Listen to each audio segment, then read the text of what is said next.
This is a historical event that's being recorded by one New Testament writer at the same time as another New Testament writer says that the family had traveled to Egypt. I don't think this is an attempt at metaphor or allegory, as I would say of Genesis. Whether you think that is or not, I would say that in the case of the Gospels, we can agree that in at least some instances, this is a clear attempt at mundane history. This is not an attempt at writing some kind of metaphor to explain a truth that's otherwise unknowable to the human mind.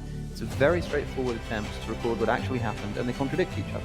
Well, this is a difficult one. I think this is, of all the differences in the Gospels, this is one of the most difficult one. And in fact, it may be the most difficult one. So Alex made a good choice here. There's not really a timeline given, just kind of a and then, right? That's it's correct. Not like, 40 days later they went to Egypt. It's just, it acts as if that's the next thing that happened. That's not necessarily the next thing that happened. Right. Jesus was probably dedicated in the temple 40 days after his birth.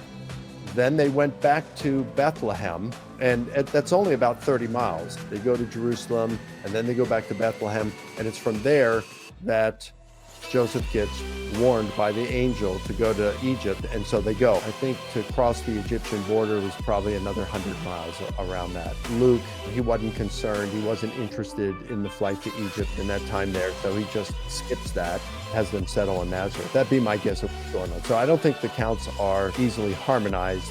I think just some are focused on more events than others.